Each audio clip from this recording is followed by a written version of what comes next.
Bonsoir à toutes et à tous, bienvenue au 20h sur Equinox Télévision. Innocent Daze, good evening. Bonsoir, Sylvester Polizanga. Good evening to you, televiewers, and thanks for joining us in this edition of the 8 p.m.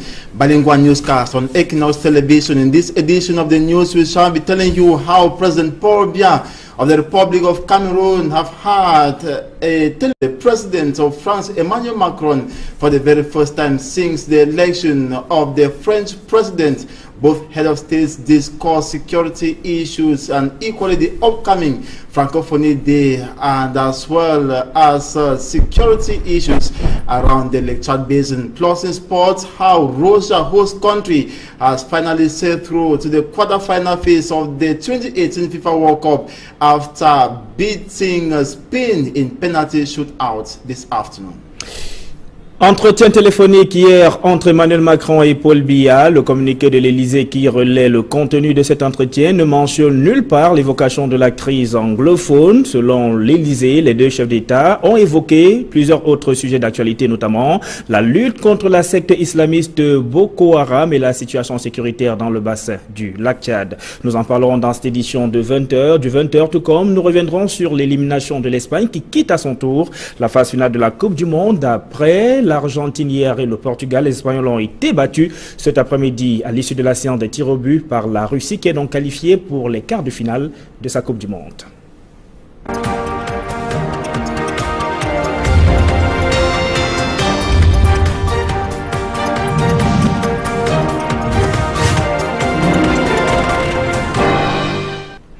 Bonsoir à tous, une fois de plus, bienvenue au 20h sur Equinox Télévision. Paul Biya et son homologue français Emmanuel Macron ont eu un échange téléphonique hier. Les deux chefs d'État, selon un communiqué rendu public par l'Élysée, ont abordé plusieurs questions d'actualité. Ils ont tout d'abord condamné l'attaque contre un état-major régional de la force conjointe du G5 Sahel au Mali, toujours selon l'Élysée, dans la perspective du déplacement d'Emmanuel Macron en Afrique en début de semaine prochaine et de sa participation au sommet de l'Union africaine. Le président français a évoqué avec son homologue camerounais les sujets qui seront à l'ordre du jour du sommet de l'Union africaine pour la résolution des crises en Afrique. Dans la perspective de la visite d'Emmanuel Macron au Nigeria, les deux chefs d'État ont plus particulièrement évoqué la situation dans la région du bassin du lac Tchad et la nécessité de poursuivre la coopération régionale dans le domaine de la lutte contre les actions terroristes du groupe Boko Haram. Le communiqué publié par l'Élysée ne mentionne nulle part la crise anglophone dans cet échange téléphonique entre Paul Biya et Emmanuel Macron. Et parlant justement de l'Union africaine, le Conseil exécutif suspend le Parlement panafricain dirigé par le Camerounais Roger Nkododan. Le Conseil exécutif de l'Union africaine s'est achevé vendredi soir. Les ministres des Affaires étrangères de l'UA réunis pendant 2 jours pour préparer les décisions qui seront débattues par les chefs d'État. Ils ont de manière unanime décidé de soutenir la ministre rwandaise des Affaires étrangères, Louise Mushikiwabo, qui brigue le secrétariat général de l'Organisation internationale de la francophonie. Les ministres des Affaires étrangères se sont également mis d'accord sur une série de mesures, dont une enquête sur des soupçons de corruption au sein du Parlement panafricain, et ont décidé de suspendre temporairement le budget du Parlement dirigé par le Camerounais Roger Nkododan, où des irrégularités ont été constatées dans le processus de recrutement. Des mesures d'enquête sur le NEPAD sont également prévues pour déterminer s'il y a eu violation des règles de l'UA en ce qui concerne les indemnités de logement versées au personnel sans autorisation préalable. Revenons sur le plan local pour parler de cette crise dite anglophone avec la visite du secrétaire d'État français auprès du ministre des Affaires étrangères qui a séjourné au Cameroun. Il s'est rendu dans la ville de Buea après avoir été reçu en audience par le président de la République Paul Biya. Mais face à la presse, Jean-Baptiste Lemoyne n'a nullement évoqué la question sur la crise anglophone. Les précisions de Jean-Guy Sogo. À défaut d'être divers sur la crise anglophone et au sujet de son tête-à-tête avec Paul Biya, a tout dit, le secrétaire d'État français auprès du ministre de l'Europe et des Affaires étrangères s'est montré plus loquace au cours de l'audience que lui a accordé le ministre de l'Agriculture. C'est une visite qui est aussi placée sous le signe du C2D, ce fameux contrat de désendettement et de développement, grâce auquel de nombreuses actions partenariales sont conduites entre le Cameroun et la France dans le monde agricole au sens large. Sur la question de l'intéressement des jeunes à l'agriculture au Cameroun, Jean-Baptiste Lemoyne, loue le rôle du CD2 dans ce domaine. Nous avons eu une évaluation très précise et qui est impressionnante quant aux résultats atteints. Je vois par exemple que plus de 3000 jeunes ont pu, grâce aux actions du C2D, s'installer. C'est un chiffre qui est très important. Au-delà, l'émissaire français relève qu'il s'est agi d'une occasion de faire un vaste tour d'horizon. Au-delà du C2D, nous avons évoqué la structuration de nos filières agricoles en France, au Cameroun. Nous avons évoqué aussi les enjeux de pêche liés à la sécurité maritime. Bref, c'était un vaste tour d'horizon. Pour lui, il en découle tout un écosystème qui consolide la coopération entre Paris et Yaoundé. Il y a tout un écosystème qui travaille main dans la main, notamment en termes de formation. Vous avez Supagro Montpellier, vous avez des écoles à Nantes qui ont des partenariats ici et qui sont vraiment partie prenante dans la formation des jeunes et la formation agricole. Donc voilà, on a là un beau partenariat. Point des crises anglophones donc au menu de ces échanges. Peut-être a-t-il réservé le fin mot de Paris dans cette crise à Paul Biya et dans une certaine mesure à ses interlocuteurs dans la partie anglophone où il s'est rendu avant de quitter le Cameroun. Et le centre des jeunes handicapés de la ville des Eka dans le département d'Union Ikile vient d'être réhabilité. Les jeunes sourds de cette localité disposent désormais d'un espace viable pour leur hébergement et la poursuite sereine de leurs études. Reportage. À Ezeka, le handicap n'arrête pas les pensionnaires de l'Institut missionnaire des jeunes handicapés. Ils l'ont montré par une joie communicative lors de la double cérémonie de leur départ en vacances et des réceptions officielles des infrastructures aménagées et réhabilitées de l'Institut qui les abrite. Ces enfants qui sont des enfants à besoins spécifiques, des enfants qui ont des problèmes, des enfants handicapés. C'est pour ça que nous parlons d'année éducative. C'est une tradition que nous voulons inculquer désormais. Donc à la fin de chaque année, nous allons choisir une de nos structures pour clôturer l'année. De plus, la ministre des Affaires sociales annonce que ce type d'initiative sera désormais inscrit dans l'agenda de son département ministériel. Nous avons élaboré une stratégie, c'est la stratégie de l'entrepreneuriat social. Il est question aujourd'hui de mutualiser les actions. L'action de cette œuvre sociale privée et l'action sociale de notre partenaire pour nous accompagner dans notre bataille, notre lutte contre l'exclusion sociale. Pour leur part, les responsables de cet institut, qui n'en rêvaient pas tant, se réjouissent de l'accompagnement qui leur est offert. Je peux être satisfait au nom de tous les enfants de cette école. Oui, beaucoup plus, tout ce que nous avons vu ici, pour le meilleur des enfants. Nous en profitons pour les encadrer à la manière que les autorités souhaitent que nous en fassions. Et tout ce que nous voyons là, ça permet également aux élèves d'être heureux, de continuer de fréquenter. Nous remercions également la politique de président, surtout dans le cadre de la protection de l'enfance handicapée. Au cours de cette cérémonie également, les meilleurs élèves ont été primés par des kits scolaires pour la rentrée prochaine. Pour arriver à dessiner le nouveau visage de l'Institut missionnaire des jeunes handicapés des ECA, ce sont 340 millions qui ont été mobilisés par la Fondation Orange, auquel le ministère des Affaires sociales a adjoint 5 millions mis à la disposition de la mairie des ECA.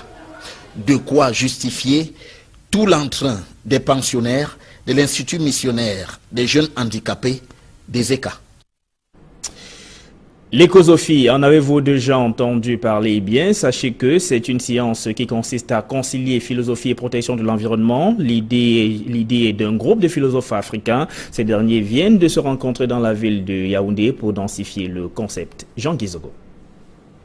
Et voici des philosophes qui sortent du rituel du maniement des concepts pour lorgner vers la protection de l'environnement.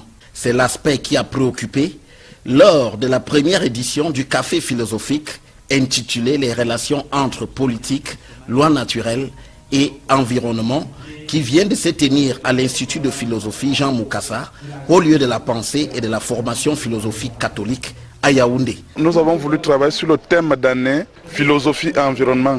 Vu les problèmes écologiques actuels, nous nous sommes dit qu'en proposant une réflexion écologique profonde, une philosophie de l'écologie profonde, on pourrait provoquer à une action écologique, on pourrait provoquer à une plus grande prise de conscience écologique.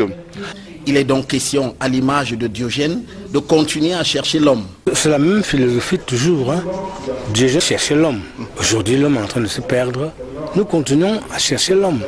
L'élément naturel dont doit vivre l'homme, il faut le protéger. Ça veut dire que nous sommes toujours dans le même chapitre, la protection de l'homme. Donc on n'a pas changé. La terminologie a peut-être changé. Cela, non pas nécessairement en passant soi-même à l'action, ce qui n'est pas le fort du philosophe, mais de susciter l'action. Notre enjeu est donc d'abord didactique, parce que le philosophe, c'est d'abord un homme de pensée, ce n'est pas premièrement un homme d'action. Donc nous n'irons pas forcément sur le terrain pour aller défendre, préserver la nature, mais que vous et d'autres prennent conscience que notre nature, la mer, notre maison commune, la mer commune est en danger, et que ça ou là, ça puisse susciter des actions pour la préserver. Ce qui, au fond, ne fait pas dévier le philosophe de sa mission traditionnelle. C'est toujours le thème éternel de la philosophie, l'homme, son sens, son destin, son environnement. Où vit-il? Comment vit-il? C'est tout cela qu'on traite sous le terme d'écologie, c'est-à-dire la nature, la protection, l'atmosphère, la biosphère qu'il faut protéger. Pendant 2 jours, cette première édition du Café de Philosophie a enregistré 14 conférences données par des éminences grises tels les professeurs Lucien Aïssi, Mathias Eric Onangini, Manga Bihina, avec pour point d'orgue les débats sur l'approche de l'écosophie du professeur Hubert Mononzana. Tout de suite, la deuxième partie de ce journal est en langue anglaise avec vous, Innocent Azé. Good evening once again. Thank you so much, Sylvester Polizango. Bonsoir à vous, and once again, good evening to you, televiewers, and thanks for staying with us. We begin to say the Cameroon President Paul Biya, and French President Emmanuel Macron have had a telephone chat that was on Saturday, June 30, 2018. Both heads of state discussing global security issues, the upcoming La Francophonie Day, and the African Union as the 31st summit opens today, July 1st to last the 2nd in Mauritania, with President Paul Biya represented by Prime Minister and Head of Government Philemon Yang. In the morning telephone chat, both Biya and Macron condemned Friday's attack on the G5 Sahel regional force in Mali. In view of Biya's travel to Nigeria, the telephone chat also allowed them to touch on the situation in the Lake Chad Basin and the need to strengthen regional cooperation ties in the domain of combating terrorist acts masterminded by Boko Haram. Coupled with the African Union Summit, migration issue also featured in the discussion. The President of the Republic, Paul Biya, pledged his support to the African Union that aims at resolving crisis in the entire African continent. Finally, President Paul Biya and Emmanuel Macron talked about the organization of the upcoming Day of La Francophonie. And now, regarding the holding of the African Union Summit, grouping head of states, the executive arm of the AU has proposed a series of measures. One of them demands an investigation on corruption allegations at the level of the Pan-African Parliament.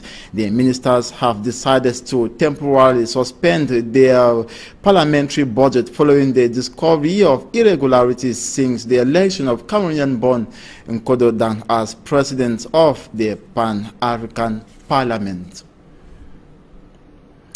And now we take you to Fongotongo, a locality in the West region hit by the ongoing Anglophone crisis that is with neighboring the southwest region of the country, as secessionist fighters have continued battling with security forces in the West region. Recently, the governor of the West region visited Fongotongo and said calm has returned. We have details of this report with Franklin Mwabe. Uneasy calm has returned to Fongo-Tongo after a gun battle between pro-independence fighters and Cameroon military about 2 weeks ago. Several persons who fled for safety have now returned to their homes. Our Fonko Augustine, governor of the West region, and his collaborators went through the administrative units to examine the state of affairs there. I wanted to evaluate the security situation, particularly in Fongo-Tongo and Sancho, and I'm particularly very satisfied that the people are carrying out their activities very well in those areas. I had the opportunity of encouraging them to work together, work in synergy with the administrative authorities and the forces of law and order, so that life can go on there very smoothly despite some incursions. During his visit, the governor also met with young entrepreneurs, especially those involved in fish farming.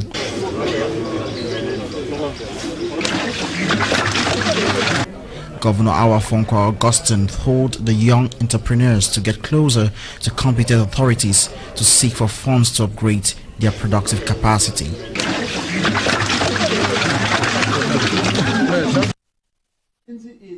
Cameroon youth delegates to the Commonwealth Forum on Peace and Security in London returns to his country, but discovers that his home has been burnt down, and equally his parents now fleeing the violence into bushes. Buchu Samuel Bache tells us his story in the following reports compiled by Derek Jato.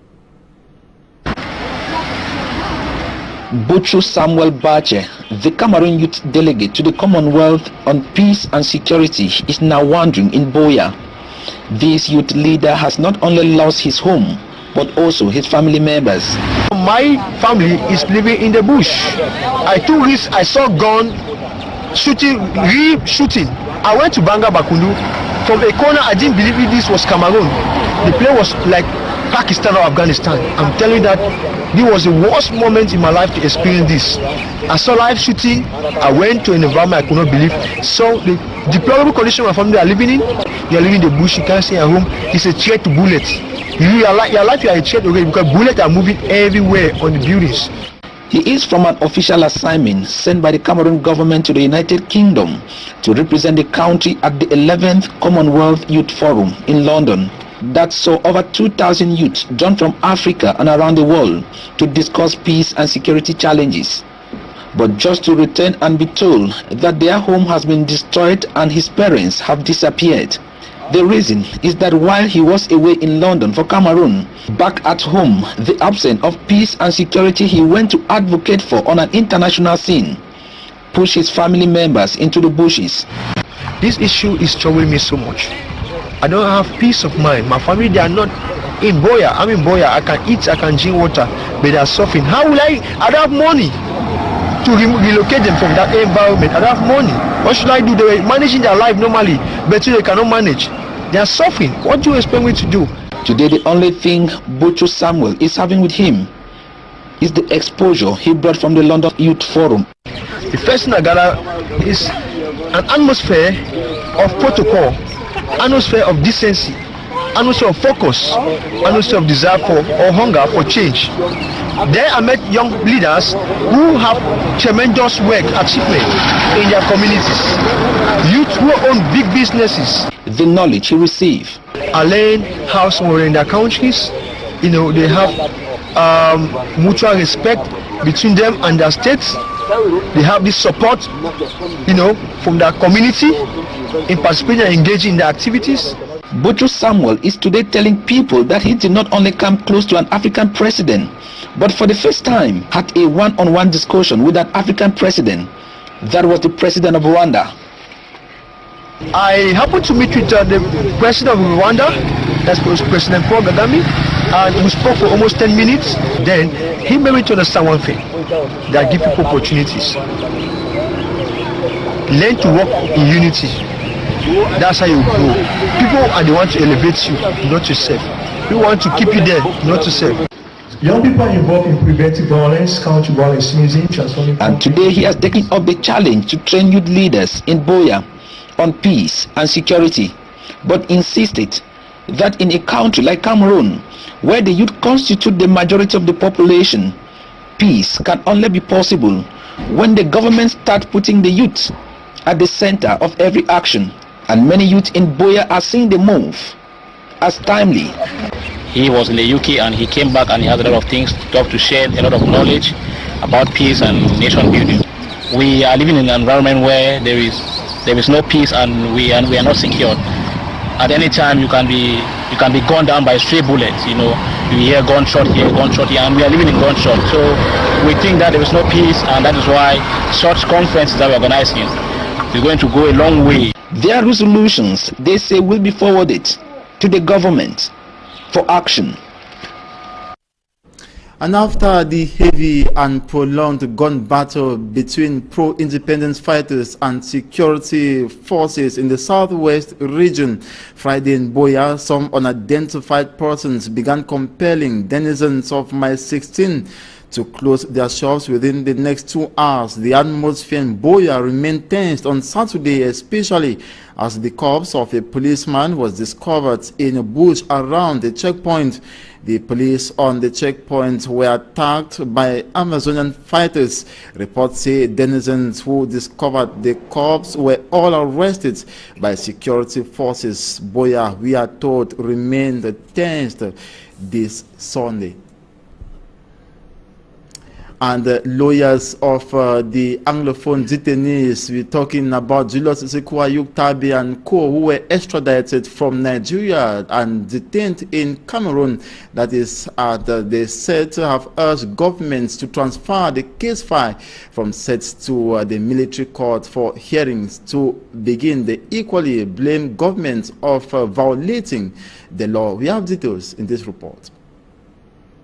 Detained in secret for close to 6 months now at the State Defense Secretariat in Yaoundé since their arrest and extradition from Nigeria to Cameroon. First information about the Amazonian leaders Julius Issaquah Ayuk Tabe and co has been made public.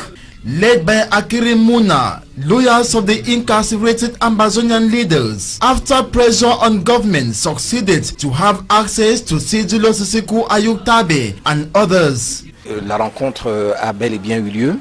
The encounter successfully took place, but we wish access to meet them was granted us earlier enough and not after 6 months. Pu être vu déjà un peu plus tôt. From their discovery, Julius Issaquah Ayuk Tabe and his collaborators of the said Amazonian Republic are in healthy condition. Physiquement, il n'apparaît pas que physically, they don't look traumatized. They are safe and okay in all forms. Apparemment en bon état de forme. As added by Barrister Claude Asira, the leaders are as well morally upright, despite the fact that they have been detained in secret for long and denied enchantment and interaction with people of the outside world.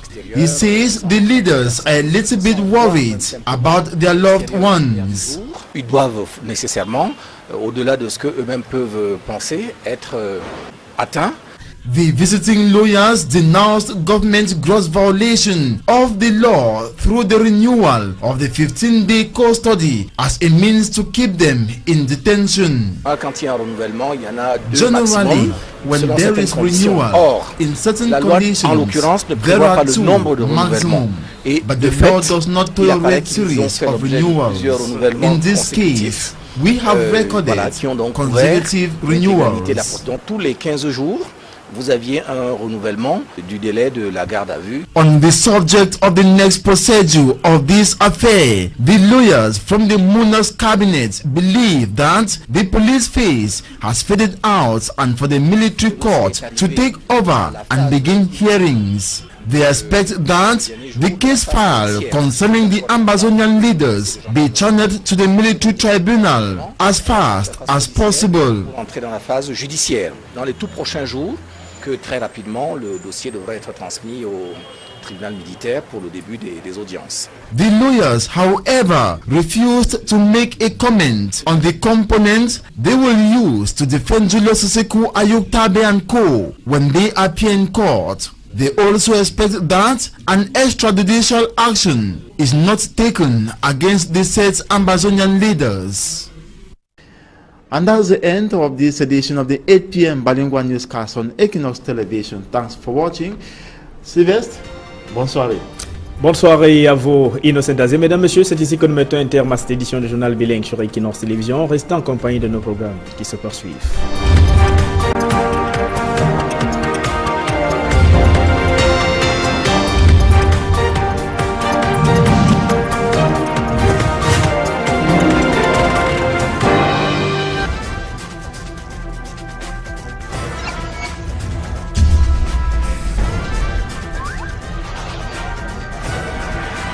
Equinox Télévision, au-delà de l'image.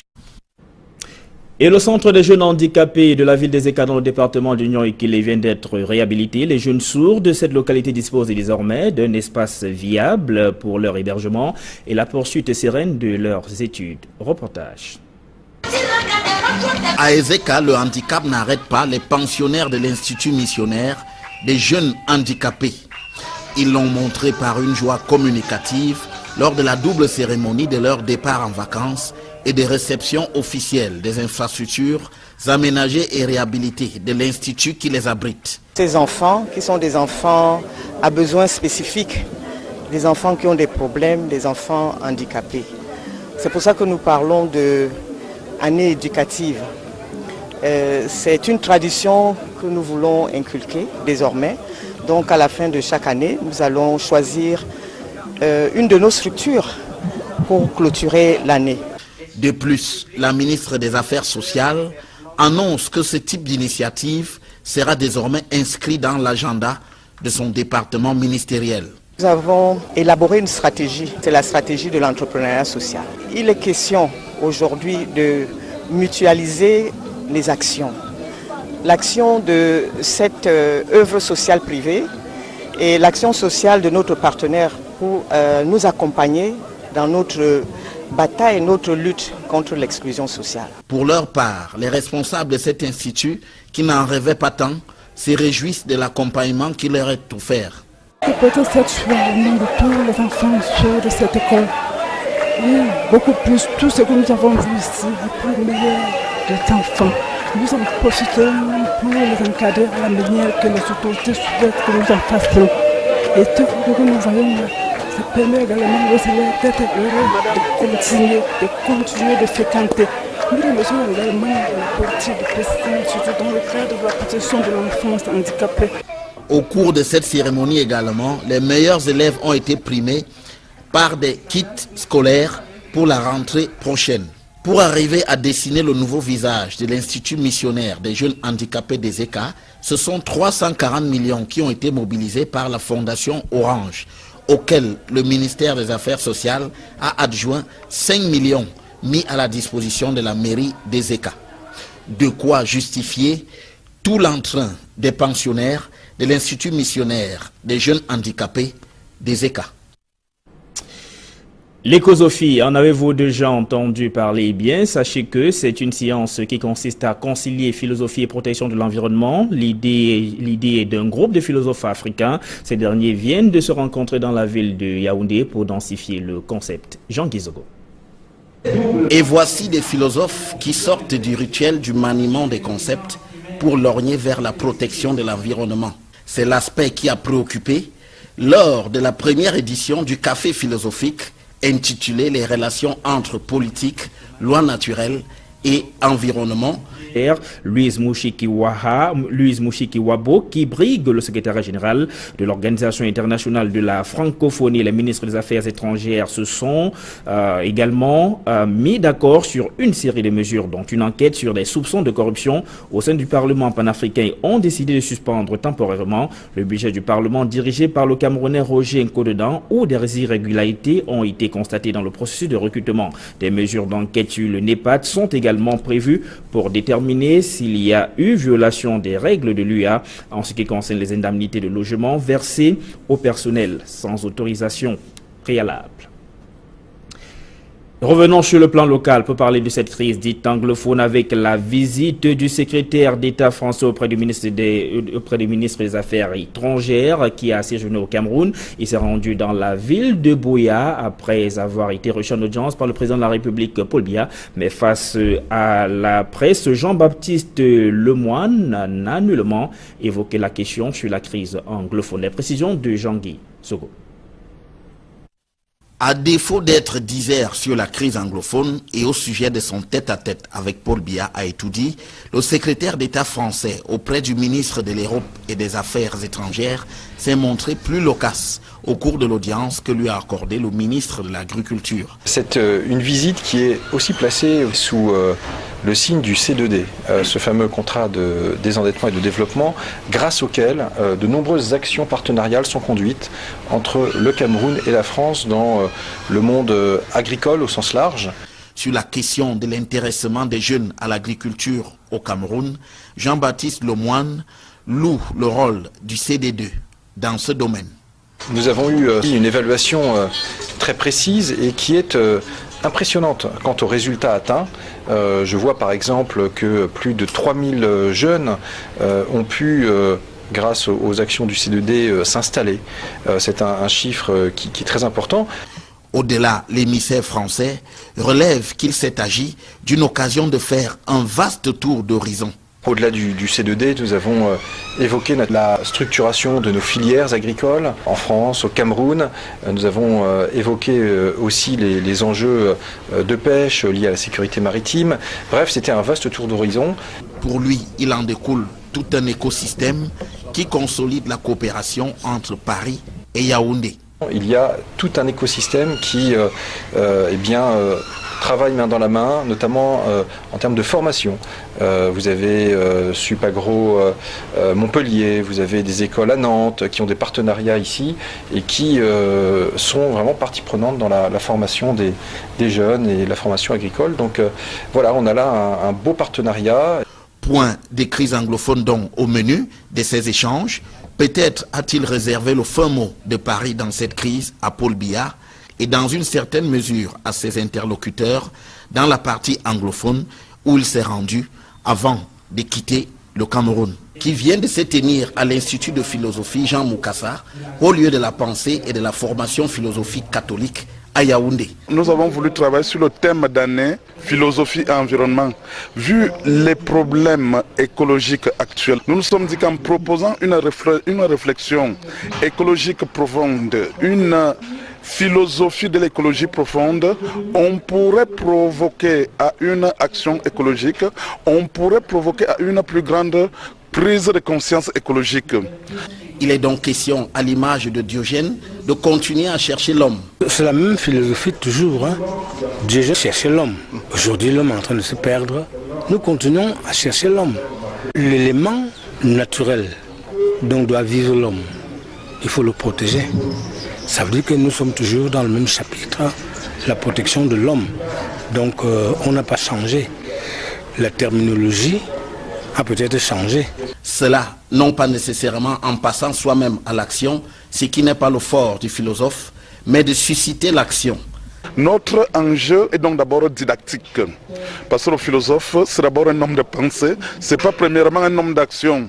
Donc nous n'irons pas forcément sur le terrain pour aller défendre, préserver la nature, mais que vous et d'autres prennent conscience que notre nature, la mer, notre maison commune, la mer commune est en danger, et que cela ou là, ça puisse susciter des actions pour la préserver. Ce qui, au fond, ne fait pas dévier le philosophe de sa mission traditionnelle. C'est toujours le thème éternel de la philosophie, l'homme, son sens, son destin, son environnement. Où vit-il? Comment vit-il? C'est tout cela qu'on traite sous le terme d'écologie, c'est-à-dire la nature, la protection, l'atmosphère, la biosphère qu'il faut protéger. Pendant 2 jours, cette première édition du Café de Philosophie a enregistré 14 conférences données par des éminences grises tels les professeurs Lucien Aïssi, Mathias Eric Onangini, Manga Bihina, avec pour point d'orgue les débats sur l'approche de l'écosophie du professeur Hubert Mononzana. Tout de suite, la deuxième partie de ce journal est en langue anglaise avec vous, Innocent Azé. Good evening once again. Thank you so much, Sylvester Polizango. Bonsoir à vous, and once again, good evening to you, televiewers, and thanks for staying with us. We begin to say the Cameroon President Paul Biya, and French President Emmanuel Macron have had a telephone chat that was on Saturday, June 30, 2018. Both heads of state discussing global security issues, the upcoming La Francophonie Day, and the African Union as the 31st summit opens today, July 1st to last the 2nd in Mauritania, with President Paul Biya represented by Prime Minister and Head of Government Philemon Yang. In the morning telephone chat, both Biya and Macron condemned Friday's attack on the G5 Sahel regional force in Mali. In view of Biya's travel to Nigeria, the telephone chat also allowed them to touch on the situation in the Lake Chad Basin and the need to strengthen regional cooperation ties in the domain of combating terrorist acts masterminded by Boko Haram. Coupled with the African Union Summit, migration issue also featured in the discussion. The President of the Republic, Paul Biya, pledged his support to the African Union that aims at resolving crisis in the entire African continent. Finally, President Paul Biya and Emmanuel Macron talked about the organization of the upcoming Day of La Francophonie. And now, regarding the holding of the African Union Summit, grouping head of states, the executive arm of the AU has proposed a series of measures. One of them demands an investigation on corruption allegations at the level of the Pan-African Parliament.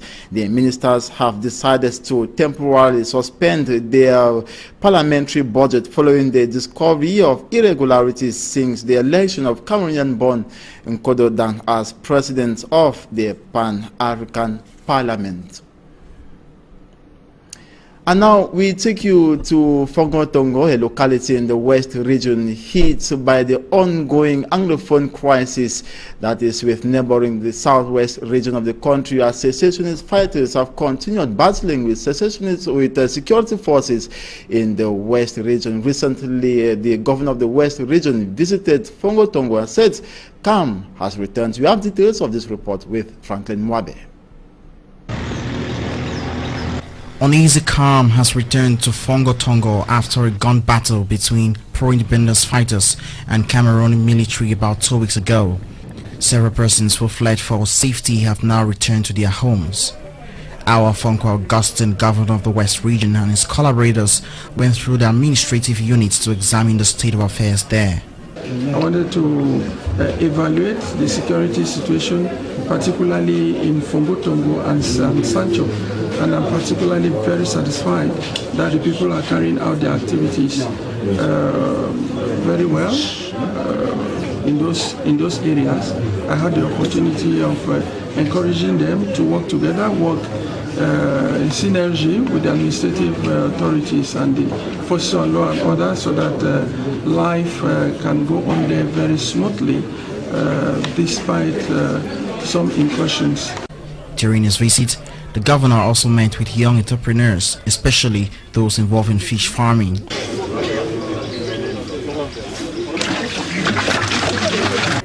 Governor Awa Fonko Augustine told the young entrepreneurs to get closer to competent authorities to seek for funds to upgrade their productive capacity.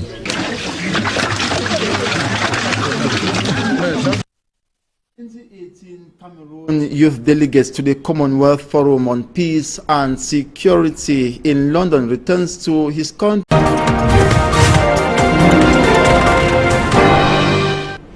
Bonsoir à toutes et à tous, bienvenue aux 20h sur Equinox Télévision. Innocent Azé, good evening.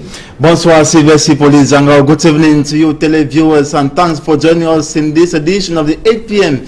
bilingual newscast on Equinox Television. In this edition of the news, we shall be telling you how President Paul Biya of the Republic of Cameroon have had the President of France, Emmanuel Macron, for the very first time since the election of the French President Both head of states discussed security issues and equally the upcoming Francophonie Day, and as well as security issues around the Lake Chad Basin. Plus in sports, how Russia, host country, has finally sailed through to the quarterfinal phase of the 2018 FIFA World Cup after beating Spain in penalty shootout this afternoon.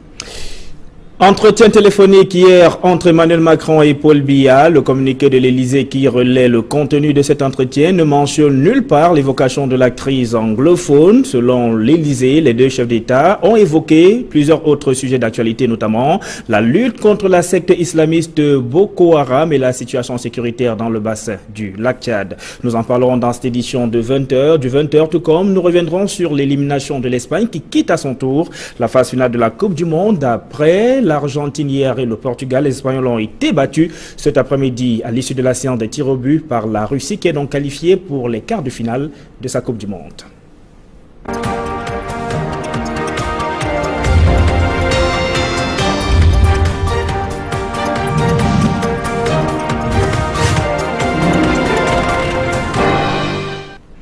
Bonsoir à tous, une fois de plus, bienvenue aux 20h sur Equinox Télévision. Paul Biya et son homologue français Emmanuel Macron ont eu un échange téléphonique hier. Les deux chefs d'État, selon un communiqué rendu public par l'Élysée, ont abordé plusieurs questions d'actualité. Ils ont tout d'abord condamné l'attaque contre un état-major régional de la force conjointe du G5 Sahel au Mali, toujours selon l'Élysée, dans la perspective du déplacement d'Emmanuel Macron en Afrique en début de semaine prochaine et de sa participation au sommet de l'Union africaine. Le président français a évoqué avec son homologue camerounais les sujets qui seront à l'ordre du jour du sommet de l'Union africaine pour la résolution des crises en Afrique. Dans la perspective de la visite d'Emmanuel Macron au Nigeria, les deux chefs d'État ont plus particulièrement évoqué la situation dans la région du bassin du lac Tchad et la nécessité de poursuivre la coopération régionale dans le domaine de la lutte contre les actions terroristes du groupe Boko Haram. Le communiqué publié par l'Élysée ne mentionne nulle part la crise anglophone dans cet échange téléphonique entre Paul Biya et Emmanuel Macron. Et parlons justement de l'Union africaine, le Conseil exécutif suspend le Parlement panafricain dirigé par le Camerounais Roger Nkododan. Le Conseil exécutif de l'Union africaine s'est achevé vendredi soir. Les ministres des Affaires étrangères de l'UA réunis pendant 2 jours pour préparer les décisions qui seront débattues par les chefs d'État. Ils ont de manière unanime décidé de soutenir la ministre rwandaise des Affaires étrangères